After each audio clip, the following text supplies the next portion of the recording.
Hi, welcome back to my channel. അപ്പം ഇന്നൊരു പുതിയ ടോപ്പിക്കുമായിട്ടാണ് ഞാൻ വന്നത്. നമ്മുടെ വെയിറ്റ് ലോസ് ജേർണി ഒന്ന് റീസ്റ്റാർട്ട് ചെയ്താലോ എന്ന് ഒരു ആലോചന ഉണ്ട്. അതായത് എനിക്കും വെയിറ്റ് ഒക്കെ കൂടി, അപ്പം എനിക്കതിൻ്റെതായ ഒരു ഫ്രസ്ട്രേഷനൊക്കെ വന്നു തുടങ്ങി. അപ്പം ഞാൻ കരുതി നമുക്ക് ഒരുമിച്ചൊന്ന് വെയിറ്റ് ലോസ് ചെയ്യാം. അപ്പം എന്നെപ്പോലെ വെയിറ്റ് ലോസ് ചെയ്യാൻ ആഗ്രഹിക്കുന്ന ആളുകൾക്ക് ചെറിയ ചെറിയ ടിപ്സും, ഞാൻ എങ്ങനെയൊക്കെയാണ് വെയിറ്റ് കുറച്ച് അങ്ങനത്തെ കുറച്ച് ടിപ്സൊക്കെ ആയിട്ട് അതൊക്കെയാണ് ഞാൻ ഇതിൽ കൂടെ പറയാൻ ആഗ്രഹിക്കുന്നത്. അപ്പം കാര്യത്തിലേക്ക് കടക്കാം. അപ്പം നമ്മളിപ്പം വെയിറ്റ് ഓൾറെഡി കുറച്ച് അതിനുശേഷം വീണ്ടും വെയിറ്റ് ഗെയിൻ ചെയ്ത ആളുകളുണ്ടാവും. പിന്നെ ഇതുവരെ വെയിറ്റ് ഡയറ്റ് എടുക്കുകയും വർക്കൗട്ടൊന്നും ചെയ്യാതെ വെയിറ്റ് എങ്ങനെയെങ്കിലും കുറയ്ക്കണം എന്ന് കരുതുന്ന ആൾക്കാരും ഉണ്ടാവും. അപ്പം ഞാനിപ്പം പുതുതായിട്ട് വെയിറ്റ് കുറയ്ക്കണം എന്ന് ആഗ്രഹിക്കുന്ന ആളുകൾക്കുള്ള കുറച്ച് ടിപ്സാണ് ഞാൻ പറയുന്നത്. അപ്പം ആദ്യം അവർ ചെയ്യേണ്ടത് ഒരു 1 വീക്കിലേക്കുള്ള കാര്യങ്ങൾ സെറ്റ് ചെയ്യുക. നമുക്ക് പെട്ടെന്ന് നമ്മുടെ ഹാബിറ്റുകളൊക്കെ പെട്ടെന്ന് ചേഞ്ച് ചെയ്യുക എന്ന് പറയുന്നത് വലിയ ബുദ്ധിമുട്ടായിരിക്കും. അപ്പോൾ നമ്മളൊരു 1 വീക്കിലേക്കുള്ള ഒരു ചാർട്ട് സെറ്റ് ചെയ്യാം. അപ്പോൾ നിങ്ങൾ വെയിറ്റ് ആരൊക്കെയാണോ കുറയ്ക്കാൻ ആഗ്രഹിക്കുന്ന ആളുകൾ അവർക്ക് ഇത് ഫോളോ ചെയ്യാം കേട്ടോ. അപ്പം ആദ്യത്തെ ഫസ്റ്റ് വീക്കിൽ നിങ്ങൾ ചെയ്യേണ്ട കാര്യം, നിങ്ങളൊരു ചായ കുടിക്കുന്ന ആളോ അല്ലെങ്കിൽ ഒരുപാട് കോഫി കുടിക്കുന്ന ആളുകളോ ആണെങ്കിൽ, അതായത് ഒന്നിൽ കൂടുതൽ കോഫിയോ ചായയോ ഒക്കെ കുടിക്കുന്ന ആളുകളാണെങ്കിൽ അതൊന്ന് ചെറുതായിട്ടൊന്ന് സ്റ്റോപ്പ് ചെയ്യുക. അതിന് ഒരു ഗ്ലാസ് ചായ കുടിച്ചാലോ ഒരു ഗ്ലാസ് കോഫി കുടിച്ചാലോ ഒന്നും വലിയ കുഴപ്പമില്ല, ഏതെങ്കിലും ഒരു നേരം കുടിക്കാം. അതുപോലെ നിങ്ങൾ ഒരുപാട് മധുര പലഹാരങ്ങളും അല്ലെങ്കിൽ എണ്ണക്കടികളൊക്കെ കഴിക്കുന്ന ആളുകളാണെങ്കിൽ അത് തൽക്കാലത്തേക്ക് ഈ 1 വീക്ക് സ്റ്റോപ്പ് ചെയ്യാം. അതിന് പകരം നിങ്ങൾക്ക് ഏത്തപ്പഴം കഴിക്കാം, അതുപോലെ ഫ്രൂട്ട്സ് കഴിക്കാം, അല്ലെങ്കിൽ എന്തെങ്കിലും ഡ്രൈ ഫ്രൂട്ട്സ് കഴിക്കാം, ഇങ്ങനത്തെ കാര്യങ്ങളൊക്കെ കഴിക്കാം. അപ്പോൾ നിങ്ങളുടെ ഫസ്റ്റ് വീക്കിലുള്ള ഒരു ഡയറ്റ് പ്ലാൻ ആണ് ഞാൻ പറയുന്നത്. അപ്പം ഈ ചായൻ്റെ കാര്യം ഞാൻ പറഞ്ഞു. ഇനി സെക്കൻഡ്, നിങ്ങളുടെ ബ്രേക്ക്ഫാസ്റ്റ് നിങ്ങൾക്ക് പറ്റുമെങ്കിൽ ഒരു ഏർലി മോർണിംഗ് കഴിക്കുന്ന ആളുകളാണെങ്കിൽ ഓക്കെ, അല്ലെങ്കിൽ നിങ്ങൾക്കൊരു 9 o'clock 10 o'clockൻ്റെ ഇടയിൽ കഴിക്കാൻ പറ്റുമെങ്കിൽ നല്ലതായിരിക്കും. അപ്പോൾ ഒരു 9 o'clock അല്ലെങ്കിൽ 9:30 ഇത് സ്റ്റാർട്ട് ചെയ്യാം. അപ്പം നിങ്ങൾക്ക് അതിൽ വേണ്ടത്, നിങ്ങളിപ്പം കഴിച്ചുകൊണ്ടിരിക്കുന്നത് എന്ത് ഫുഡാണോ, അതായത് പത്തിരി, പുട്ട്, ഇതൊക്കെയാണല്ലോ നമ്മൾ പൊതുവേ ബ്രേക്ക്ഫാസ്റ്റ് ആയിട്ട് ആഡ് ചെയ്യുന്നത്. അപ്പോൾ അതിൽ മാക്സിമം സ്റ്റീംഡ് ഫുഡ് ആഡ് ചെയ്യാൻ ശ്രദ്ധിക്കാം. അതായത് പുട്ട് കഴിക്കാം, നൂൽപുട്ട് കഴിക്കാം, ഇഡ്ഡലി കഴിക്കാം. അതിൻ്റെ കൂടെ തേങ്ങ അരച്ച കറികൾ മാക്സിമം ഒന്ന് ഒഴിവാക്കാൻ ശ്രമിക്കാം. അതിന് പകരം ചെറുപയർ കറി, കടലക്കറി, അതുപോലെ തന്നെ ഇഡ്ഡലിയും സാമ്പാറും, അതുപോലെ ചന മസാല, ചെറുപയർ ഗ്രീൻ പീസ്, ഇതൊക്കെ നിങ്ങൾക്ക് കഴിക്കാം. ഇതെല്ലാം ഒരു വെജിറ്റബിൾ പ്രോട്ടീനും കൂടിയാണ്. അതോടൊപ്പം നിങ്ങൾ ഡെയിലി, അതായത് നോൺ വെജ് കഴിക്കുന്ന ആളുകളാണെങ്കിൽ ഒരു എഗ്ഗ് ഫുള്ളായിട്ട് കഴിക്കുക. ഇത് നിങ്ങളുടെ ബ്രേക്ക്ഫാസ്റ്റ് ആണ്. അതിൻ്റെ കൂടെ നിങ്ങൾക്ക് ഒരു ഗ്ലാസ് ചായ കുടിക്കുന്ന ആളുകളാണെങ്കിൽ ഒരു ഗ്ലാസ് ചായ കുടിക്കുന്നതിന് തെറ്റില്ല. ഇത് നിങ്ങൾ ബ്രേക്ക്ഫാസ്റ്റ് ആയിട്ട് എടുക്കാം. അതിനുശേഷം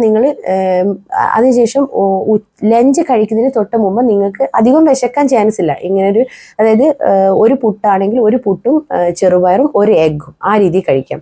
ഇനി ഇഡ്ഡലിയാണെങ്കിൽ 2 ഇഡ്ഡലിയും സാമ്പാറും ഒരു എഗ്ഗും, അതുപോലെ നൂൽപുട്ടാണെങ്കിൽ 2 നൂൽപുട്ടും, ആ രീതിയിൽ അങ്ങനെ കഴിക്കാം. അത് കഴിഞ്ഞ് മിഡ് മീലായിട്ട് നിങ്ങൾക്ക് വേണമെങ്കിൽ ഒരു ഫ്രൂട്ട്സോ അല്ലെങ്കിൽ എന്തെങ്കിലും അതിൽ ഫ്രൂട്ട്സിൽ നല്ല മധുരമുള്ളത് കഴിക്കാതിരിക്കുക. പിന്നെ നമുക്ക് സീസണൽ ഫുഡൊക്കെ കിട്ടുന്ന, അതായത് ഇപ്പോൾ സീസണൽ ഫ്രൂട്ടാണ്, ചക്കയൊക്കെ കിട്ടുന്ന സമയമാണെങ്കിൽ 2 പീസ് കഴിക്കുന്നതൊന്നും കുഴപ്പമില്ല, അത് കഴിക്കുക. അതുപോലെ ഏതെങ്കിലും ഒരു ഫ്രൂട്ട് കഴിക്കാം. അത് കഴിഞ്ഞ് ലഞ്ചിന് നിങ്ങൾ ഇതുവരെ വൈറ്റ് റൈസ് ആണ് കഴിച്ചുകൊണ്ടിരുന്ന ആളുകളാണെങ്കിൽ നിങ്ങൾ ബ്രൗൺ റൈസ് കഴിക്കാൻ നോക്കുക. നല്ല വെയിറ്റ് ഉള്ള ആളുകളാണെങ്കിൽ നവര റൈസ് ഇല്ലേ, നവര റൈസ് നമുക്ക് കറീൻ്റെ ഒക്കെ കൂടെ കഴിക്കുമ്പോൾ കുറച്ച് ബുദ്ധിമുട്ടാണ്. ഇനി അത് പെട്ടെന്ന് കഴിക്കണമെന്നില്ല. ഇനി നോർമൽ മട്ട റൈസ്, ബ്രൗൺ റൈസ് വാങ്ങിക്കാം. അതിൻ്റെ കൂടെ ഒന്നുകിൽ ഏതെങ്കിലും ചിക്കനൊക്കെ കഴിക്കുന്ന ആളുകളാണെങ്കിൽ ചിക്കനോ ഫിഷോ എഗ്ഗോ അല്ലെങ്കിൽ ചെറുപയർ, ഇങ്ങനെ ഏതെങ്കിലും ഒന്നെടുക്കുക. അതിൻ്റെ കൂടെ കുറച്ച് വെജിറ്റബിൾസ് ആഡ് ചെയ്യുക. അത് തോരനായാലും കുഴപ്പമില്ല, സാലഡായിട്ട് ആഡ് ചെയ്യുകയാണെങ്കിലും കുഴപ്പമില്ല. ആ രീതിയിൽ ഒരു ചെറിയ പോർഷൻ കഴിക്കുക. അത് കഴിഞ്ഞ് ഈവനിങ് കോഫിയൊക്കെ കഴിക്കുന്ന ആളുകളാണെങ്കിൽ, അത്രയും നിർബന്ധമുള്ള ആളുകളാണെങ്കിൽ മാത്രം ഒരു ബ്ലാക്ക് കോഫി വിത്തൗട്ട് കഴിക്കുക. അതായത് ഷുഗർ ആഡ് ചെയ്യാണ്ട് ഒരു ബ്ലാക്ക് കോഫിന് കൂടെ നമുക്ക് ഏതെങ്കിലും ഒരു ഡേറ്റ്സോ അല്ലെങ്കിൽ ഏതെങ്കിലും ഒരു ഡ്രൈ ഫ്രൂട്ട് കഴിക്കാം. അത് കഴിഞ്ഞ് എപ്പോഴും നമ്മൾ ശ്രദ്ധിക്കേണ്ടത് ഡിന്നറാണ്. ഡിന്നർ ഒരു 7 o'clockൻ്റെ തൊട്ട് മുന്നേ കഴിക്കാൻ ശ്രമിക്കുക. അത് നമുക്ക് ചപ്പാത്തി ആഡ് ചെയ്യാം. ഇനി ലൈറ്റ് ഫുഡായിട്ടുള്ള, നമുക്കിപ്പം പറഞ്ഞില്ലേ സ്റ്റീംഡ് ഫുഡായിട്ടുള്ള കാര്യങ്ങളൊക്കെ കഴിക്കുക. ആ സമയത്ത് മാക്സിമം റൈസ് ഒഴിവാക്കുക. ഒന്നുകിൽ സ്റ്റീംഡ് ഫുഡ് ആയിട്ടുള്ള നൂൽപുട്ടോ അല്ലെങ്കിൽ ആ നൂൽപുട്ടും ചിക്കൻ കറി അങ്ങനെയൊക്കെ നല്ല കോമ്പിനേഷൻ. അതായത് നമ്മൾ പെട്ടെന്ന് വെറുത്തു പോരുത്. നമ്മൾ ആ 1 വീക്ക് കൊണ്ട് തന്നെ ഞാൻ ഈ ഡയറ്റ് നിർത്തി എന്നൊരു രീതിയിൽ മാറാതിരിക്കാൻ നമ്മൾ ആ വീക്ക് ശ്രദ്ധിച്ചുകൊണ്ടിരിക്കണം. കാരണം ഒരു വീക്ക് നമ്മൾ കടന്നു പോയി കഴിഞ്ഞാൽ നമുക്ക് ഈ ഒരു ഹാബിറ്റിലേക്ക് പെട്ടെന്ന് വരാൻ പറ്റും. അതുകൊണ്ടാണ് ഞാൻ ആദ്യത്തെ ആഴ്ച നമ്മൾ ഈ രീതിയിൽ ഡയറ്റ് പോകാമെന്ന് വിചാരിച്ചത്. അതിൻ്റെ ഡിന്നറിന് നമുക്ക് ഒന്നുകിൽ ചിക്കനോ അല്ലെങ്കിൽ ഫിഷോ അല്ലെങ്കിൽ എഗ്ഗോ ആഡ് ചെയ്യുക. അതിൻ്റെ കൂടെ ഏതെങ്കിലും ഒരു കാർബ്, അത് പിന്നെ ഇപ്പം 2 ചപ്പാത്തി ആണെങ്കിൽ 2 ചപ്പാത്തി, അതിൻ്റെ കൂടെ നമുക്ക് കുറഞ്ഞ ചെറിയൊരു രീതിയിൽ സാലഡും കൂടി കഴിക്കുക. അത് കൂടി 7 മണിയോട് കൂടി നമ്മളെ ഡിന്നർ സ്റ്റോപ്പ് ചെയ്യാം. അത്രയേ ഉള്ളൂ നമ്മുടെ ഒരു മെനു, ഒരു ദിവസത്തെ മെനു. അങ്ങനെ ഒരു 1 വീക്ക് നമുക്ക് ഇത് ഡിഫറെൻ്റ് ആയിട്ടുള്ള പല ഫുഡുകളും ആഡ് ചെയ്തിട്ട് ശ്രദ്ധിച്ചു കഴിഞ്ഞാൽ തന്നെ നമുക്ക് നല്ലൊരു ഹാബിറ്റ് തന്നെ വരും. നമ്മൾ പൊതുവേ എങ്ങനെയാണ് ഈവനിങ് ഒക്കെ ആകുമ്പോൾ നല്ല പിന്നെ എണ്ണക്കടികളും അതുപോലെ തന്നെ അങ്ങനത്തെ കാര്യങ്ങളൊക്കെ കഴിക്കുമല്ലോ. അപ്പോൾ അതൊക്കെ ഒന്ന് മെല്ലെ സ്റ്റോപ്പ് ആവും. അതുപോലെ അധികം കുറച്ച് വെയിറ്റുള്ള ആളുകളിൽ മെയിനായിട്ട് കണ്ടുവരുന്നൊരു ഹാബിറ്റാണ് ഒരുപാട് ചായ കുടിക്കുക അല്ലെങ്കിൽ ഒരുപാട് കോഫി കുടിക്കുക. എന്ത് ഫുഡ് കഴിക്കുന്നതിൻ്റെ കൂടെ ചായ വേണം, കാപ്പി വേണം, അങ്ങനത്തെ ഒരു സിസ്റ്റം ഉണ്ട്. അപ്പോൾ അതൊക്കെ ഒന്ന് ഒഴിവാക്കുമ്പോൾ തന്നെ നമുക്ക് ലൈഫിൽ ഭയങ്കര മാറ്റം വരും. അതുപോലെ തന്നെ നമുക്ക് രാവിലെ ഒരു അരമണിക്കൂർ അല്ലെങ്കിൽ 20 മിനിറ്റ് ഒന്ന് നടക്കാൻ പറ്റുമെങ്കിൽ നടക്കുക. തീരെ അതായത് വർക്കൗട്ടൊന്നും ചെയ്യാണ്ട് വെയിറ്റൊന്നും കുറയ്ക്കാത്ത ഒരാളുകളെ കുറിച്ചാണ് ഞാൻ പറയുന്നത്.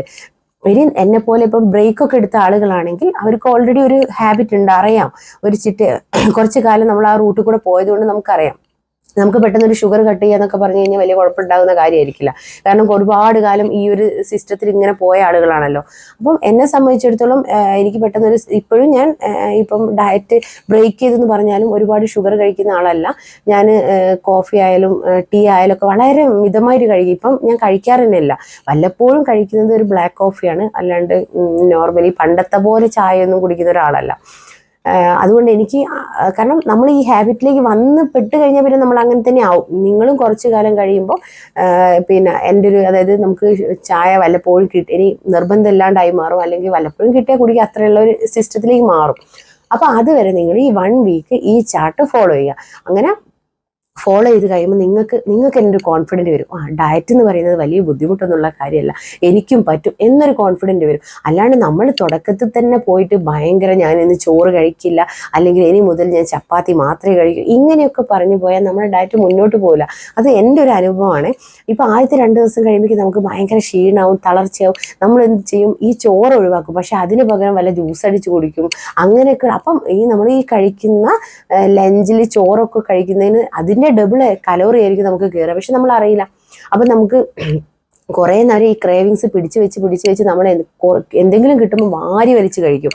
അപ്പോൾ അതൊക്കെ ഒന്ന് ഒഴിവാകും. ഈ 1 വീക്ക് കൊണ്ട് തന്നെ നമ്മളെ മൈൻഡ് ഒന്ന് സെറ്റ് ആവും. ഇനി നെക്സ്റ്റ് വീക്കിലുള്ള ഡയറ്റ് പ്ലാൻ ഞാൻ 2 ദിവസം കഴിഞ്ഞിട്ട് അപ്ലോഡ് ചെയ്യാം. ഓക്കെ, അപ്പോൾ താങ്ക് യു.